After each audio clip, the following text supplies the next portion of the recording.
Today's story is about one of history's weirdest mental detours, the glass delusion, a centuries-long moment when kings, nobles, and scholars became convinced they were, quite literally, made of breakable glass.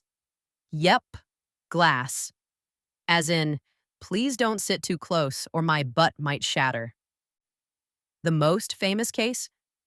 King Charles VI of France, who wrapped himself in thick blankets to protect his glass buttocks, wore iron-reinforced outfits like medieval bubble wrap, and banned courtiers from getting too close.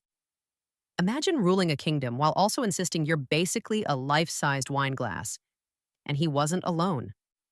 Princess Alexandra of Bavaria believed she had swallowed an entire glass piano. A Dutch scholar, Caspar Barlaeus, had recurring episodes. One man even traveled to Murano, planning to jump into a furnace to become a beautiful goblet. Doctors of the time, like royal physician André du Laurent and scholar Alfonso Ponce de Santa Cruz, documented people who were otherwise sharp, rational, functioning adults, except for believing they might crack if someone hugged them too hard. So why glass? In the Renaissance, clear glass was new, pricey, fragile, classy. Basically, the Apple Vision Pro of the 15th century. It symbolized purity, intellect, and elite status. But under the surface, the delusion did something brilliant. It demanded space. Picture being a Renaissance king, no therapy, no vacation days, no boundaries, real assassination threats, political chaos, endless ceremonies. And if you said, guys, I need a break, people assumed you were weak. But if you said, step back, peasants, I'll literally shatter, suddenly you get solitude, quiet, and a very padded chair.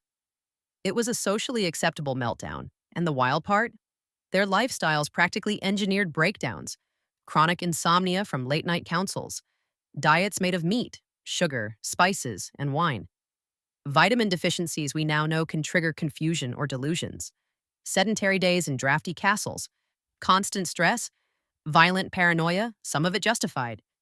In that pressure cooker, believing you were glass wasn't random. It was a psychological pressure valve.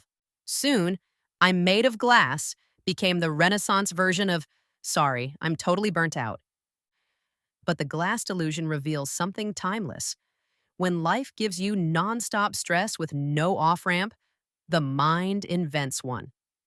It physicalizes the feeling of, if one more thing happens, I'll break.